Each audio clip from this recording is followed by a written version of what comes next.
এত কুয়াশা পড়তেছে, আমার ঠান্ডা, এমনি ঠান্ডা তো আজকে ভিজে যাচ্ছে, পুরা পাঞ্জাবি ভিজে গেছে। মহিলা প্রচুর আছে, মহিলা শেষ করে দিচ্ছে এখনই।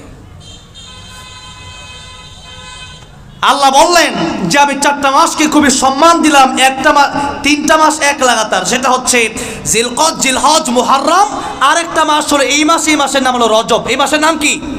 রজব। এই মাস আসলে নবী কোন দোয়া বেশি বেশি পড়তেন? কোন দোয়া জানেন না? আল্লাহুম্মা শাকার, আল্লাহুম্মা বারিক লানা ফি রজবিন।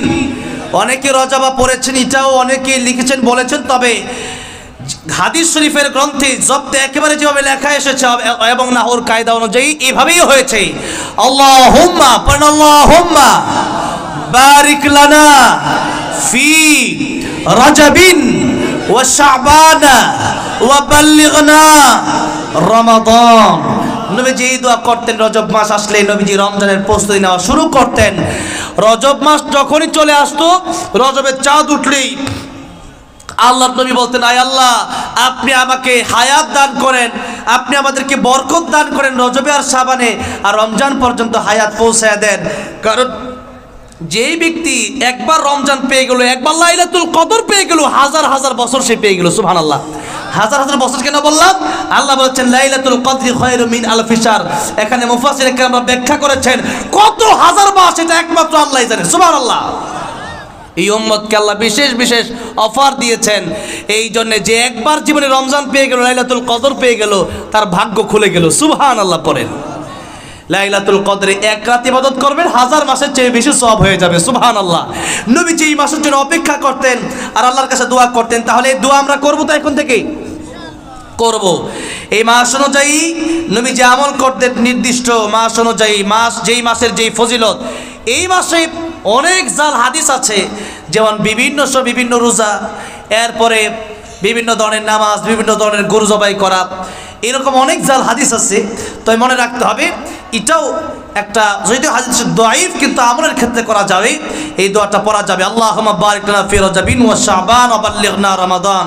যেহেতু এটা ভালো যে আল্লাহ আপনি আমাদেরকে রজবে আর শাবানে বারাকা দান করেন, যাতে করে এমন বরকত দেন যাতে করে রমজান মাসে দুনিয়ার কাছে বেশি থাকতে না হয়।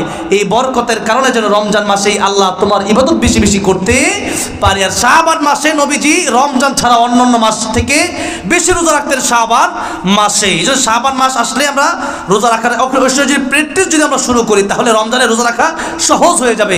প্রথম দিন রাখতে গিয়ে দেখা যায় অনেকেই ভেঙে ফেলে আবার, ঠিক না? ঠিক কেন? জবাব বাসটা। এই জন্য শাবান মাস থেকে রাসূলুল্লাহ সাল্লাল্লাহু আলাইহি ওয়াসাল্লাম প্র্যাকটিস চালু করে দিতেন। এই জন্য শাবান মাস থেকে আমরা প্র্যাকটিস চালু করে দেবো। এমনি তো আরবি মাসের 14, 15, এই 13, 14, 15 এই 3 দিন রাসূল এমনি রোজা রাখতেন, এবং সোমবার আর বৃহস্পতিবার রাসূলুল্লাহ সাল্লাল্লাহু আলাইহি সাল্লাম রোজা রাখতেন। কারণ এই বৃহস্পতিবারে আল্লাহর দরবারে মানুষের সাপ্তাহিক আমলনামা পেশ করা হয়। আমার ভাইরা, বাবাজিরা, যেই কথা বললাম, নবীজি আল্লাহ রাব্বুল আলামিনের কাছে দোয়া করতেন, এই দোয়া আমরা করব। আর দ্বিতীয় কথা হচ্ছে, আল্লাহ বলেন ফালা তাযলিমু ফীহিন্না আনফুসাকুম। এই কথাই আমার শেষ কথা। আল্লাহ বললেন স্পষ্ট মেসেজ যে এই মাস যখন রজব চলে আসে তোমরা গুনাহ করবে না, গুনাহ ছেড়ে দাও। কে বলছেন? ফালা তাযলিমু ফীহিন্না আনফুসাকুম। এতদিন গুনাহ করছো, থামো, স্টপ, এখন আর গুনাহ করবে না। কারণ এতদিন পর্যন্ত আমি আল্লাহ রাব্বুল আলামিন যেই মাসগুলো নিয়েছি, এই মাসগুলোর তুলনায় রজবকে আমি আল্লাহ স্পেশাল সম্মান দিয়েছি। আল্লাহ সম্মান দিলেন, আর এই রজব মাস আছে আমরা যদি নাই জানি, তাহলে আমরা সম্মানটা দিব কেমনে? ঠিক না? ঠিক দেওয়া হয়। সে ব্যক্তি চিন্তা করবে আরেকটা মাস শোনা কিভাবে আমি পাবো।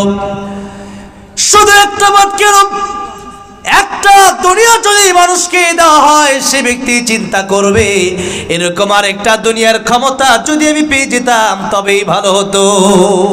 নবী বলেন বনি আদমের চাহিদা কবরে যাওয়ার আগ পর্যন্ত মিটবে না। কোন জায়গায় যাওয়ার আগ পর্যন্ত? যেদিন কবরে যাবে সেদিন দেখবে তার কাপড়ে কোনো পকেট।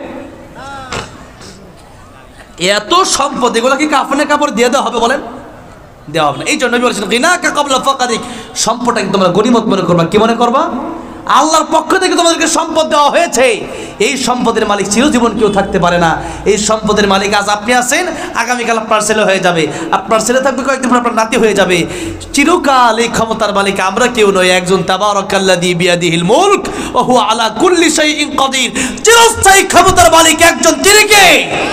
মালিক একজন, তিনি আল্লাহ। আমরা গোলাম। আমরা কি? গোলাম চলবে মালিকের কথা নয়, মালিক গোলামের কথাই চলবে না, গোলাম তার মালিকের কথাই চলবে, গোলাম তার মালিকের কথাই চলবে। আল্লাহ তুমি আমাদেরকে তোমার গোলাম, প্রকৃত গোলাম বানায় দিও বলে না আমি। ভাইরা বাবাজিরা, বলছিলাম যে এই দুনিয়া থেকে আমাদের চলে যাওয়া লাগবে, সময় আমাদের চলে যাচ্ছে। তাই আল্লাহ রাব্বুল আলামিন সময়ের কসম কোরআন শরীফে দিয়েছেন, নবীজিও বলেছেন তোমরা সময়কে গুরুত্ব দাও। অনেক লম্বা লম্বা হাদিস আছে যেগুলো শুধু তর্জমা করতে গেলেই কয়েক ঘন্টা সময়ের প্রয়োজন, এত লম্বা লম্বা হাদিস এসেছে বুখারীতে মুসলিমে। এই জন্য আজকে শুধু এই কথা বলতে চাই যে মাসগুলো এগুলো আল্লাহ রাব্বুল আলামিন বললেন আমার গণনায় আমি আল্লাহ 12টা মাস এই জন্যই দিলাম, 12টা মাসের সাথে তোমাদের ইবাদতের সম্পৃক্ত। কিসের সম্পৃক্ত?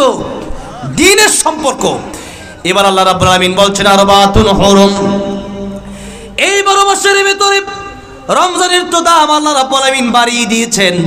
শাহরু রমাদানাল্লাযী উনজিলা ফীহিল কুরআন, এই মাসে কোরআন নাজিল হয়েছে, এই জন্য এই মাসের দাম বেশি। আল্লাহ বলেন তবে আমি আল্লাহ 4টা মাসকে স্পেশাল সম্মান দিয়েছি, সেই মাসের নাম হলো